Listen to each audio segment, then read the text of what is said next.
All right, you can turn in your Bible this morning to 1 Timothy chapter 2, verses 8 through 15 is where we're going to start out. I want to talk today about modest apparel for Christian women. What does the Bible say about how a woman should dress? And I just want to say one other little thing here, and that is that this message is not really a reprove or a rebuke. This is more of an exhortation to the Christian women that will be listening here. Now, some of you are probably going to take it as a rebuke, and if you're not right, well, it probably will be a rebuke, but I'm trying to exhort you here. You need to think about what the Lord wants, okay? The Bible is supposed to be your standard. Amen. But let's get started. 1 Timothy chapter 2, verse 8. I will therefore that men pray everywhere, lifting up holy hands without wrath and doubting. In like manner also that women adorn themselves in modest apparel, with shamefacedness and sobriety, not with broided hair or gold or pearls or costly array. Okay, let me just stop there for just a minute. The word sobriety. What does the word sobriety mean? Webster's 1828 dictionary says, shamefacedness. We'll start with shamefacedness. It means bashfulness, excess of modesty. Sobriety means, there's a couple definitions, but we'll go with the third and fourth one here. It says, habitual freedom from enthusiasm, inordinate passion, or overheated imagination, calmness, coolness, as the sobriety of riper years, the sobriety of age. And then the fourth definition is seriousness, gravity without sadness or melancholy. Mirth makes them not mad, nor sobriety sad, is what the definition is there. So in other words, it's a woman is to be not loud, not super obnoxious. She's supposed to be serious and in control, cool, calm. That's what the Bible says. That's not what man says, that's what the Bible says. Okay, verse 11. Let the woman learn in silence with all subjection. But I suffer not a woman to teach, nor to usurp authority over the man, but to be in silence. For Adam was first formed, then Eve. And Adam was not deceived, but the woman being deceived was in the transgression. Notwithstanding she shall be saved in childbearing, if they continue in faith and charity and holiness with sobriety. There you see it again. It's very important. And let me just say this before we continue on. If you are a man, you should go through the Bible and you should see God's instructions to men, and you should say, I'm going to follow that. And the same applies if you're a woman. It's not a thing, the man's trying to tell me what to do. God's book. And this is instruction in righteousness for women. Okay? Very important to get that. Now I just want to go over a couple points here quickly. If you jump back up there to verse 9, it says that her adorning is not to be with broided hair or gold or pearls or costly array. Now, a lot of women will say, well, then you shouldn't have broided or braided hair or gold or pearls or costly array. Some of the holiness people get into that type of stuff. You shouldn't do those things. Well, that's not really what the verse is trying to say. It's saying your adorning is not to be with those things. The Bible's not really condemning those things. It's just saying your beauty should not come from that. See, because if it just condemned those things right there, notice it does not say anything about rubies, emeralds, diamonds, silver, platinum, and sapphires. So, if those are the things there that are being condemned, we get away with something that's not there. See, it's not saying that. It's just simply saying your beauty's not to come from what you have on. Okay? Turn to 1 Peter chapter 3. 1 Peter chapter 3. We're going to look at verses 1 through 3.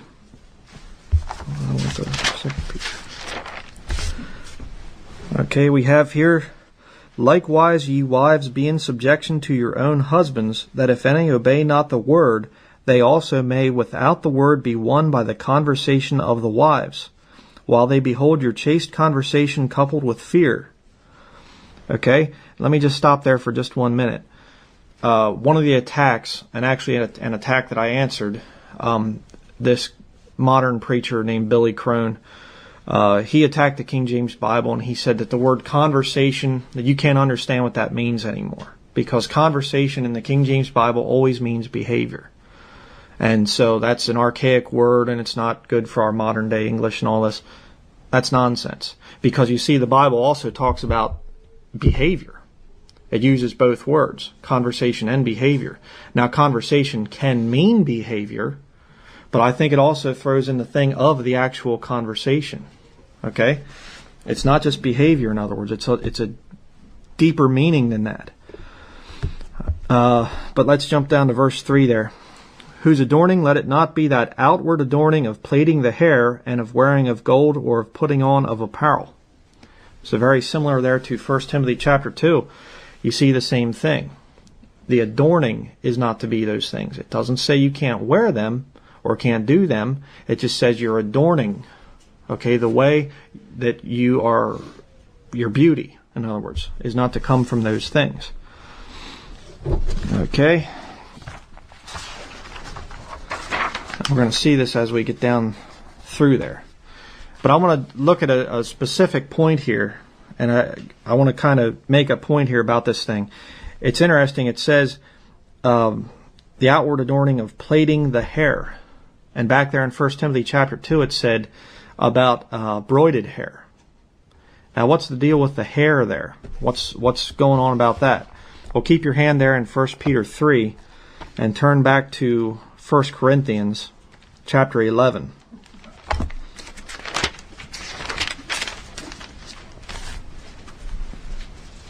Okay, 1 Corinthians chapter 11, verse 14 and 15. And you get into the thing of a covering and all this. We're not going to get into that today.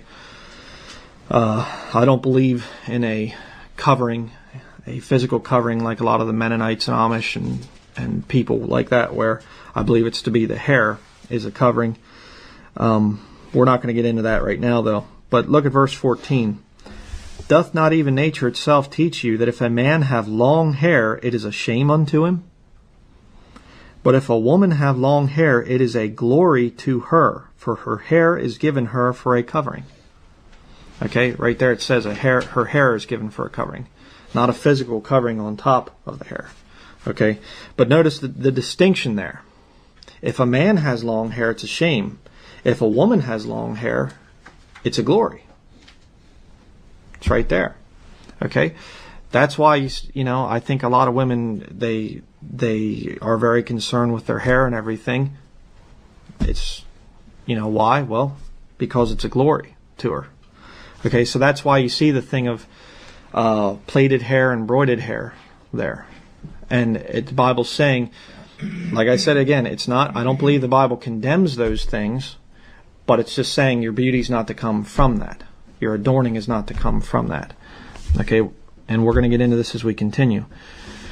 But Revelation 9, verses 7 and 8 kind of reinforces this thing of a man's not to have long hair. I'll just read it here. It says, this is in the tribulation time period. It says, and the shapes of the locusts were like unto horses prepared unto battle, and on their heads were as it were crowns like gold, and their faces were as the faces of men, and they had hair as the hair of women, and their teeth were as the teeth of lions.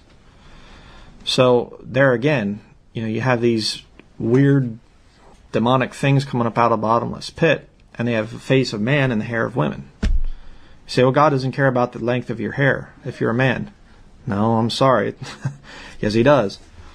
And it's kind of interesting because when did things really start to change? I mean, you can go back through history, and there were times when men would have long hair and things. I understand that. But in America, the thing that really kind of tipped everything over, not only with hairstyles, but also with clothing styles, would have been back in the 60s and 70s, the whole hippie movement. And it's kind of interesting because a lot of the women started to dress and act like men, and a lot of the men started to dress and act like women. And it really is traced back to that time period. And that's when you started to see a lot of the immodest apparel come in. And we'll hit more on that as we continue here. But what was the big thing with the hippie movement? It was rebellion against God. That's what the whole thing is. Sex, drugs, and rock and roll. What is that? It's rebellion against God. That's what that whole thing was about. And just kind of an interesting side note here. I actually heard a buddy of mine had a CD, a bluegrass singer named Lester Flatt, and he sang a song called "I Can't Tell the Boys from the Girls." and he said, and friend, it's really messing up my world. And it talks about how he's a single guy from the country and he goes to the city to look for a wife, and he said he keeps, going up behind people with long hair, and I can't tell if it's a boy or a girl, See, it's not supposed to be. And I mean, nature itself should teach you that, that it's just a bad idea. Go back to 1 Peter chapter 3. 1 Peter chapter 3, verse 4. We'll look at that next. It says here, "But let it be the hidden man of the heart, in that which is not corruptible, even the ornament of a meek and quiet spirit, which is in the sight of God of great price." Now that right there is the main issue for you women that are listening and the women that are here this morning. It's in the sight of God of great price. Wouldn't you want to be that as a woman? Wouldn't you want to be in the sight of God of great price? I'd like to be that as a man. I'd like for God to look down and say, hey, that guy's really worth something. I really appreciate what he's doing. See, now, this isn't for me here. This is for women. Okay? You look at those portions of Scripture and you apply it to your life, and you examine yourself, okay, as a woman. But 1 Thessalonians 2:4, we actually went over this in our Thursday night Bible study. Says a bunch of things there. I'm going to just going to talk about the last half of the verse. It says, "Not as pleasing men, but God, which trieth our hearts." And you'll see that theme throughout the Bible. Galatians chapter 1 also talks about not pleasing men. We should not please men. We should be the servants of God and please God. It's right there. That should be your motivation. Now we're going to go back to Proverbs chapter 31. We're going to discuss this in great detail. We'll be coming back to 1 Peter 3 there, but it'll be just a little bit. But what about this thing of a woman of great price? Proverbs chapter 31, verse 10. And we have a message on this one. Brother Jesse Deleski preached a whole message on Proverbs 31. So, like I said, we aren't going to cover everything. Just going to hit a couple verses. But Proverbs chapter 31, verse 10 says, "Who can find a virtuous woman? For her price is far above rubies." Okay? And it's kind of interesting because, if you look at the women that are most esteemed right now in our world, they're the actresses and things out in Hollywood. I call them the Hollywood harlots, not starlets. What's their price? Is it high? No. And you study a lot of these women, like Madonna. She just committed fornication until she got to where she wants to be. She doesn't have a high price. She can be bought and sold very easily. She's not a virtuous woman. And if you want to make it to the top in Hollywood, you can't be a virtuous woman. You have to be willing to have a very cheap price. That's the whole thing. And in the sight of God, in the sight of the world, oh wow, they're really something. In the sight of God, they're nothing. They're not any different than a street prostitute in some foreign city or something. That's just the way it is. But look at verse 22 of Proverbs chapter 31. It says, "She maketh herself coverings of tapestry, her clothing is silk and purple." Okay, it's not that as a virtuous woman you have to dress in burlap and just be totally no beauty at all. No. You can dress in nice clothing, but that's not where your beauty is supposed to come from. Your adorning is not to be what you have on, what you put on. Okay? It's not a sin to dress nice and to look nice as a Christian woman. It's just a sin if that's where your beauty comes from. Okay, look at verse 23. "Her husband is known in the gates when he sitteth among the elders of the land." Now, a woman down here on this earth, if she's married, she does have a responsibility to her husband to be a good wife to him. But in a spiritual application, you also have a responsibility to your heavenly husband, to Jesus Christ. And is he known by your life? You know? I mean, do people look at you and say, she's a good Christian woman? They should, if you're a Christian lady. 2 Corinthians 11:2 says, "For I am jealous over you with godly jealousy, for I have espoused you to one husband, that I may present you as a chaste virgin to Christ." That's very important. Okay? And, another thing another good question to ask is, if you're a Christian lady, are you true to your heavenly husband? It's good to be true to your husband here on earth. That's, of course, very important. But are you true to your heavenly husband? Also very important. Turn back to 1 Peter chapter 3. And we're going to see a little bit later, too, about the thing of a virtuous woman. We're going to look at an example in the Bible of a virtuous woman. 1 Peter chapter 3. We're going to look at verse 5 and 6. Okay, it says here, "For after this manner in the old time the holy women also, who trusted in God, adorned themselves, being in subjection unto their own husbands. Even as Sarah obeyed Abraham, calling him Lord, whose daughters ye are, as long as ye do well, and are not afraid with any amazement." Okay, and again, notice that the adorning there, that they adorn themselves being in subjection unto their own husbands. It doesn't have anything to do with a physical adorning. Okay, the beauty there, the adorning, comes from her relationship to her husband. Okay, very important to understand that. And verse 7, we'll cover this yet before we move on. "Likewise ye husbands dwell with them according to knowledge, giving honor unto the wife as unto the weaker vessel, and as being heirs together of the grace of life, that your prayers be not hindered." So it's not all, if you're a woman and you're listening to this and saying, it's all on me, and No, the men have a responsibility too. The husbands have responsibilities as well. They're to honor their wives.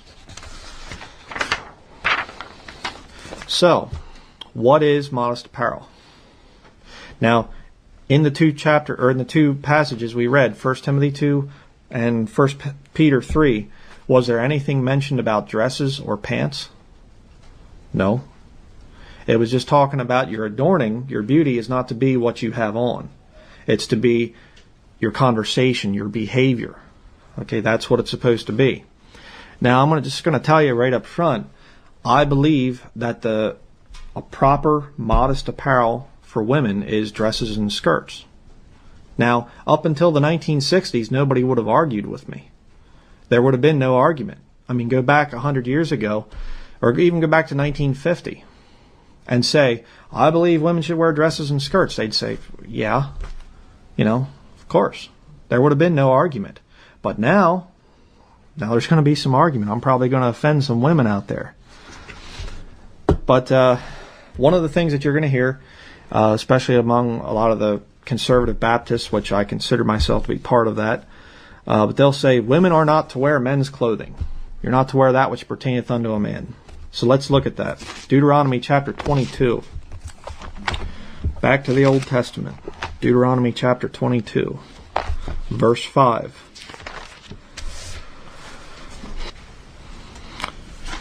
Okay, Deuteronomy chapter 22, verse 5 says, "The woman shall not wear that which pertaineth unto a man, neither shall a man put on a woman's garment, for all that do so are abomination unto the Lord thy God."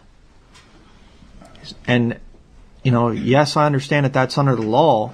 I understand that.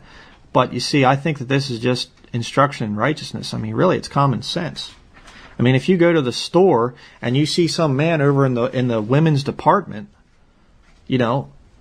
something kind of goes, I don't know about that. What's that all about? And he's holding the dresses up and holding them, on himself or something. You wouldn't think anything of that. You'd say, well, something's wrong with that guy. But why is it then that a woman can go and put on men's clothing and everybody just goes, oh, well, no big deal, And there are women that shop in the men's department. Nobody thinks anything of that. But a man does it, it's, oh, that's kind of weird. Something's wrong there. See, I mean, and let me just say this too. And I'm not going to do this, but I'll just use myself as an example. Would it change your perception of me if I started wearing a dress, looking like a woman? I mean, I'd make a very ugly woman. I mean, I wouldn't be a good woman. You know, it'd be weird. But why is it that a woman can dress just like a man and act like a man, and it's just, well, no big deal? See, something's messed up there. Something's wrong with our culture. And there are a lot of cultures out there, by the way, yet, that still, the women wouldn't even think of putting pants on. They wouldn't think of wearing men's clothing. Just something to think about. But you say, and I'll just say this too, God's not for transvestites. Don't ever fall for that. Okay? I mean, that's just a total abomination. 1 Samuel chapter 24, you say, well, what did men wear in the Old Testament? Well, we'll look at that.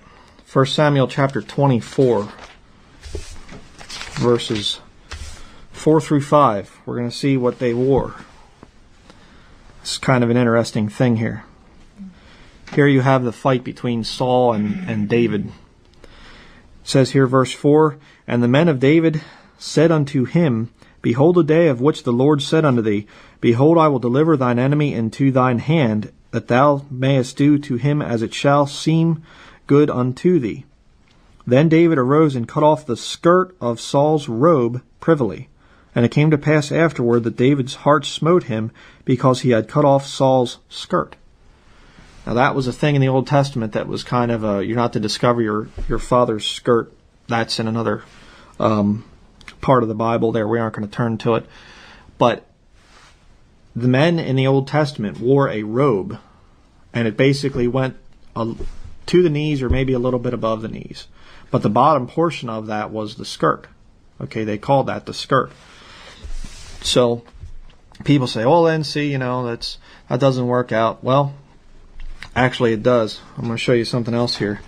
Exodus chapter 20. Turn back to Exodus chapter 20. And I'll show you that this actually would apply. It is good instruction in righteousness for a woman. Okay, it says here, Exodus chapter 20, verse 26, neither shalt thou go up by steps unto mine altar, that thy nakedness be not discovered thereon. So that tells you the length of this robe that they were wearing. It was fairly short, okay, above the knees.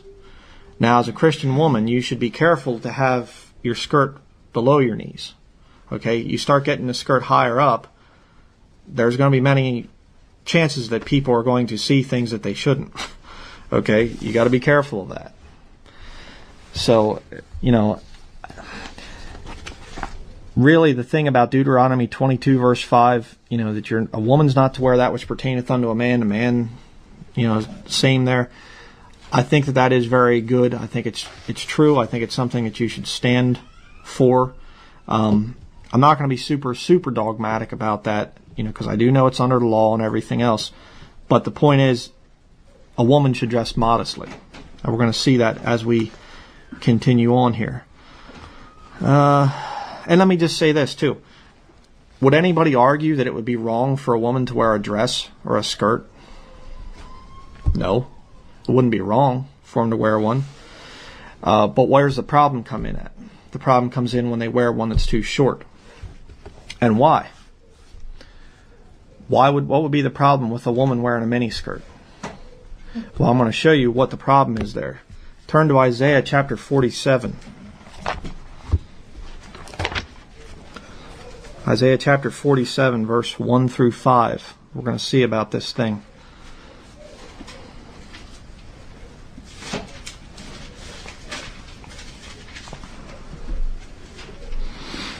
Okay, Isaiah chapter 47, verses 1 through 5. It says here, come down and sit in the dust, O virgin daughter of Babylon. Sit on the ground, there is no throne, O daughter of the Chaldeans. For thou shalt no more be called tender and delicate. Take the millstones and grind meal. Uncover thy locks. Make bare the leg. Uncover the thigh. Which is what would happen if you had too short of a skirt on. Pass over the rivers. Now look at verse 3. Thy nakedness shall be uncovered, yea, thy shame shall be seen. I will take vengeance, and I will not meet thee as a man. Okay, as for our Redeemer, the Lord of hosts is his name, the Holy One of Israel. Sit thou silent, and get thee into darkness, O daughter of the Chaldeans, for thou shalt no more be called the Lady of Kingdoms. Now, is that a positive reference there, or a negative? Negative. Okay, very negative. Now, people say, well, yeah, but it's the nakedness, the areas there. No, it doesn't say anything about what we would call, the private areas. It's talking about the thigh. Make bare the leg, uncover the thigh. And we have gotten so far away from what God expects that now to us we think of nakedness as full nakedness. We don't think of it as an uncovered leg. But that's right there is what God thinks of it. So that's the problem. I mean, that's a big problem. It's right there. What are you going to do with it? And you say, well, what about this thing of the thigh? What's interesting, the very first mention of a thigh is in Genesis chapter 24, verse 2. And Abraham said unto his eldest servant of his house, that ruled over all that he had, Put, I pray thee, thy hand under my thigh. So, and you see that all through the Old Testament with the men, they were swearing things by putting a hand under the thigh. Now, you say, what's the significance there? I have no idea. I don't know what that is. I don't know. I'm not a Jew. I have no idea. That's one of those things, I don't get it. But what's the first reference to a woman's thigh? Well, turn to Numbers chapter 5.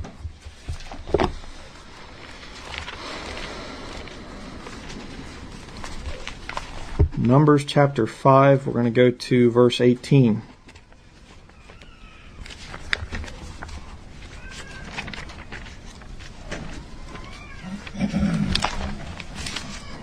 Numbers chapter 5, verse 18 says, And the priest shall set the woman before the Lord, and uncover the woman's head, and put the offering of a memorial in her hands, which is the jealousy offering.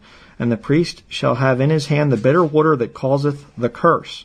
And the priest shall charge her by an oath, and say unto the woman, If no man hath lain with thee, and if thou hast not given aside to uncleanness with another instead of thy husband, be thou free from this bitter water that causeth the curse. Just stop there for just a second.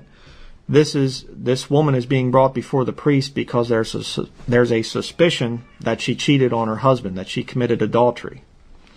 Okay, let's continue on here. Verse 20. But if thou hast gone aside to another instead of thy husband, and if thou be defiled, and some man have lain with thee beside thine husband, then the priest shall charge the woman with an oath of cursing, and the priest shall say unto the woman, The Lord make thee a curse and an oath among thy people, when the Lord doth make thy thigh to rot, and thy belly to swell. And this water that causeth the curse shall go into thy bowels to make thy belly to swell, and thy thigh to rot. And the woman shall say, Amen, amen. And guess what? That is the only other reference in the entire Bible to a woman's thigh. Isn't that something? And again, what's that all about? I don't know. But there's something there about a woman's thigh. If it's uncovered, God says that's nakedness. If she's committing adultery, He curses it. That's something there.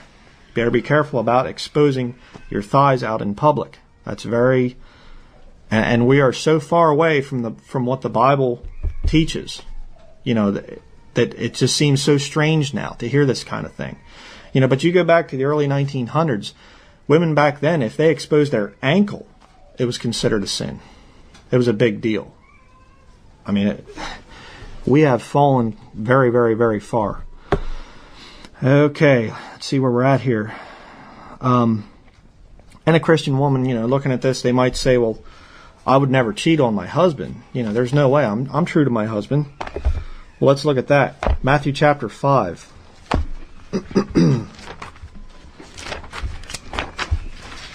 Matthew chapter 5, verses 27 through 28.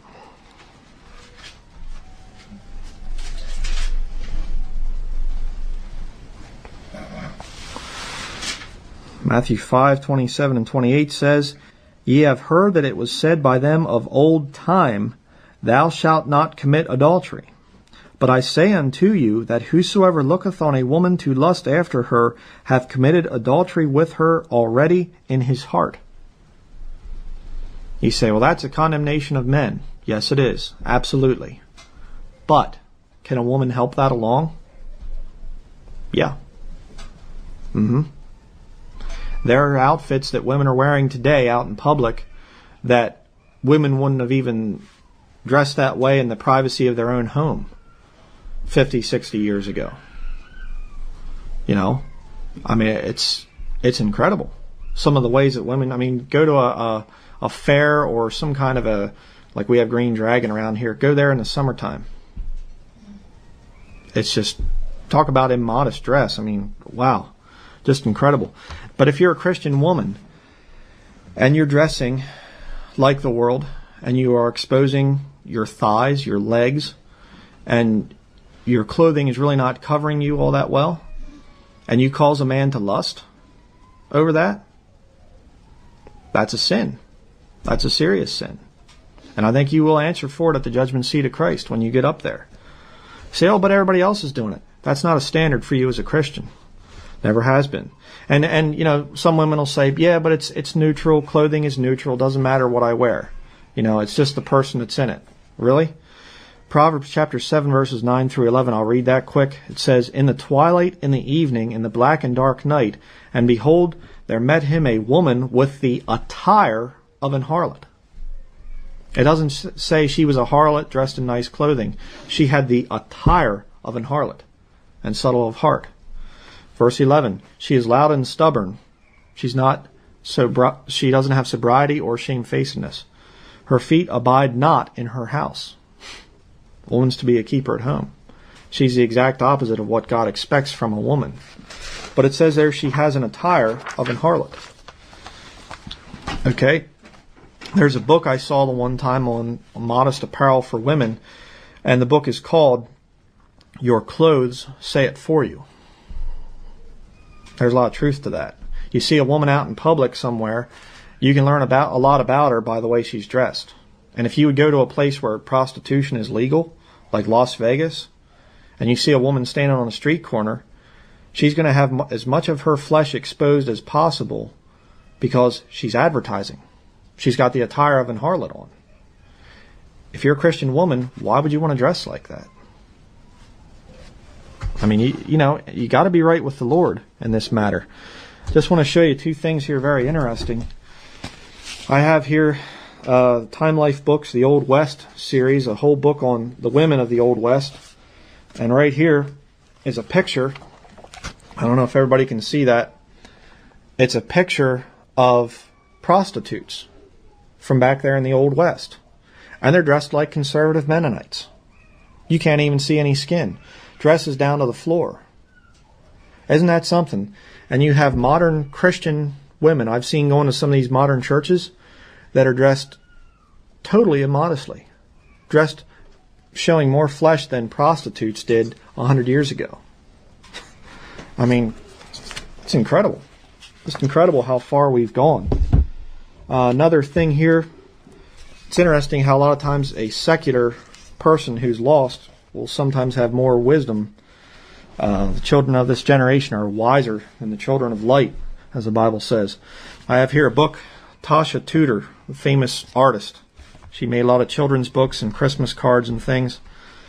And here's a quote from her. She says, "Why do women want to dress like men when they're fortunate enough to be women?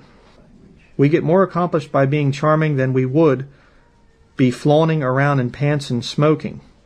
I'm very fond of men. I think they are wonderful creatures. I love them dearly. But I don't want to look like one. When women gave up their long skirts, they made a grave error." Lost woman. And yet she's got more sense than a lot of modern-day Christian women. It's really something. But now we're going to look at two women in the Bible. Two women that had books of the Bible named after them. First one's going to be Esther. Go back to the Old Testament. The book of Esther. Esther chapter 2. We're not going to be able to go over the whole story here, but the king puts away his wife because she's not submissive to him. And so we'll look at, and then he's looking for a new wife, basically. So jump down to verse 7 there, Esther chapter 2, verse 7. And he brought up Hadassah, that is, Esther, his uncle's daughter, for she had neither father nor mother, and the maid was fair and beautiful, whom Mordecai, when her father and mother were dead, took for his own daughter. She was fair and beautiful. There's nothing wrong with that as a Christian woman. Jump down to verse 12. Now when every maid's turn was come to go in to King Ahasuerus, mess that up, after that she had been 12 months according to the manner of women, for so were the days of their purification accomplished, to wit 6 months with oil of myrrh, and 6 months with sweet odors, and with other things for the purifying of the women. 12 months, a full year of going to a beauty parlor. That's something else. Verse 13.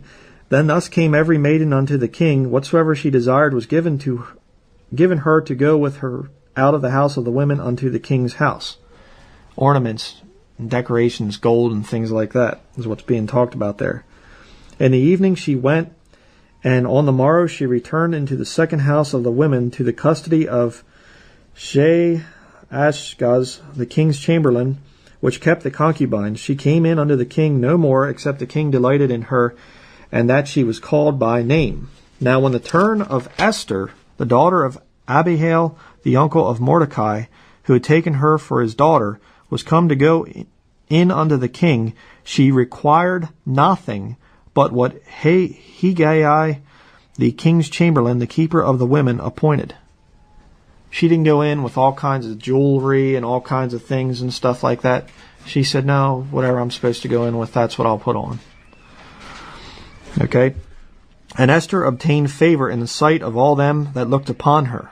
So Esther was taken unto King Ahasuerus into his house royal in the 10th month, which is the month Tebeth, in the 7th year of his reign. And the king loved Esther above all the women, and she obtained grace and favor in his sight more than all the virgins, so that he set the royal crown upon her head and made her queen instead of Vashti.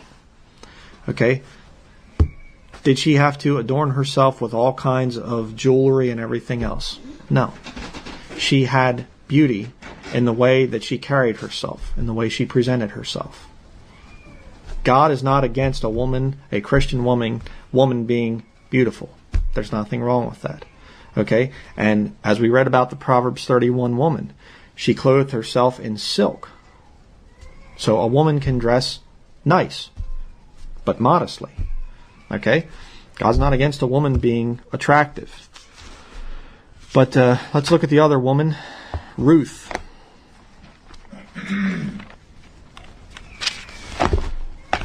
Joshua judges Ruth. We'll go to chapter 2. And again, I can't cover the whole story. You have a Jewish woman, Naomi, and her husband and 2 sons go into Moab, and there their sons take wives, and the husband, Naomi's husband, dies, the 2 sons die. Now she's left with herself and her 2 daughter-in-laws. The one daughter-in-law leaves, but Ruth returns back to Israel with Naomi. Okay, Ruth chapter 2 verse 1 through 6. And Naomi had a kinsman of her husband's, a mighty man of wealth of the family of Elimelech, and his name was Boaz. And Ruth the Moabitess said unto Naomi, Let me now go to the field and glean ears of corn after him, in whose sight I shall find grace. And she said unto her, Go, my daughter. And she went and came and gleaned in the field after the reapers, and her hap was to light on a part of the field belonging unto Boaz, who was of the kindred of Elimelech. And behold, Boaz came from Bethlehem, and said unto the reapers, The Lord be with you. And they answered him, The Lord bless thee. Then said Boaz unto his servant that was set over the reapers, Whose damsel is this? He noticed Ruth. And the servant that was set over the reapers answered and said, It is the Moabitish damsel that came back with Naomi out of the country of Moab.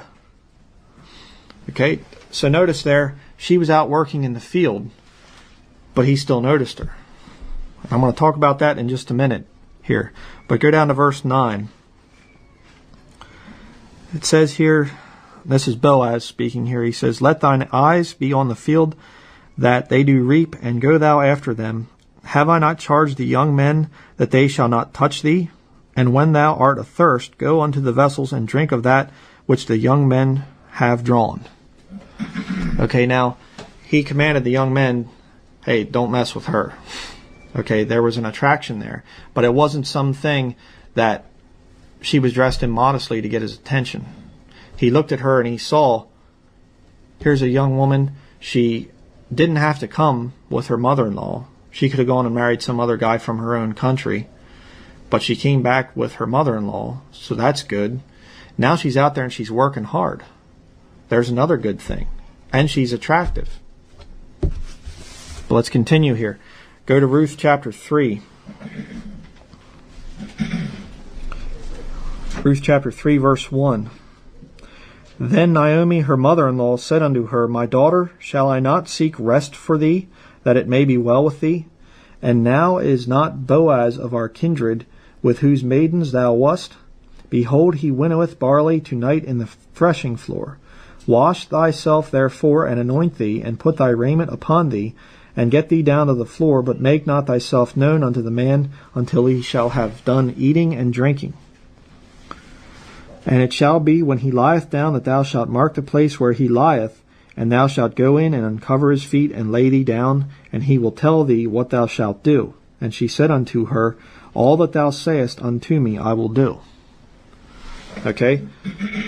Now that was a Jewish thing there in the Old Testament, the thing of uncovering the feet, and we're going to get into all that. But the point is, here's a young woman that is looking to get married. She wants to get married. And her mother-in-law did not say to her, hey, if you have it, show it. You might want to dress kind of skimpy here to get his attention. She didn't say that. She said, get washed, anoint yourself, and put on decent clothing, and go in, to this man. So, here you have a woman that's single looking for a husband. So that would be the type of woman that would be tempted the most to dress immodestly, but she doesn't. Okay, that's a great example. Verse 8, jump down to verse 8. It says here, And it came to pass at midnight that the man was afraid and turned himself, and behold, a woman lay at his feet. And he said, Who art thou? And she answered, I am Ruth, thine handmaid. Spread therefore thy skirt over thine handmaid, for thou art a near kinsman. And he said, Blessed be thou of the Lord, my daughter, for thou hast showed more kindness in the latter end than that at the beginning, inasmuch as thou followest not young men, whether poor or rich. She didn't care about the money that he had. Okay? Verse 11, And now, my daughter, fear not, I will do to thee all that thou requirest, for all the city of my people doth know that thou art a virtuous woman. Who can find a virtuous woman? For her price is far above rubies. Here you have a rich man named Boaz, and he's got a lot of holdings and land and things like that, and he sees a woman who's good to her mother-in-law. She's not afraid to work. She dresses nicely, not immodestly. And he says, there's a virtuous woman. She's worth a lot. Okay? Just an interesting thing there. But I want to tell you in conclusion here, I want to tell you about two different girls that I've seen in my life that made a big impression on me. The first one, there was a girl at the church where I grew up, and I'm not going to say her name. I think I kind of remember her name, but I won't say it. She might have changed, I don't know. But this girl, I think she wanted to be a man worse than anything in the world. I mean, I don't think I ever saw her in a dress or a skirt. I remember the last time I ever saw her, I was at a hardware store down there near where I grew up, and I thought it was a guy walking in. jeans on, work boots, dirty, white shirt, sleeves rolled up, and I saw this guy walk by me, real manly walking and stuff, and I thought, I wonder what that guy's problem is. He's kind of walking real deliberate. And I looked and I thought, oh, that's that girl that I went to church with growing up. And, there was nothing feminine about that girl. Now, what's at the root of that? It's rebellion. I believe that that's rebellion. If you, have a lower voice as a woman or something like that, well, you should still try to be a woman. There should be a desire in a woman to want to look pretty, to want to wear a dress. I don't understand why a woman wouldn't desire those things. And I think that when a woman says, it's one thing for a woman to say, I'm going to wear pants because I'm going on a motorcycle or I'm going on a horseback ride or something like that. That's one thing. I'm not going to argue too much.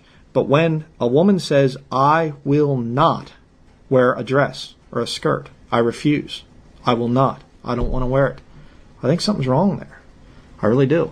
I think something's wrong. But then the second girl that I saw was up here. There was a farm, and there was a Mennonite girl walking out of the barn, and she was just dirty. She must have been cleaning out the stalls or something in there. She just was dirty from head to foot, and it was in the summertime. But that girl had a beauty about her, in spite of the fact that outwardly she was just filthy. But she carried herself like a lady. She had that femininity there, just the way she walked, the way she was just acting and things, the way she was talking to the people there.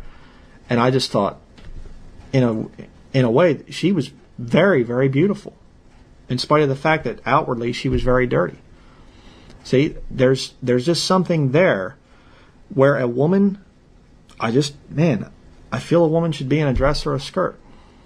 Now, you can make arguments, well, what about, like I said, about a motorcycle or hiking or whatever. Yeah, you could make arguments. The main thing is, do the pants that you wear, if you say you have to wear them, do they show off your thigh? Are they so tight that there's no room for imagination? If that's the case, I think it's wrong. Not think it's wrong, I know it's wrong. And as a Christian woman, your desire should be in line with this book. And if you're not in line with this book, well, that's between you and God.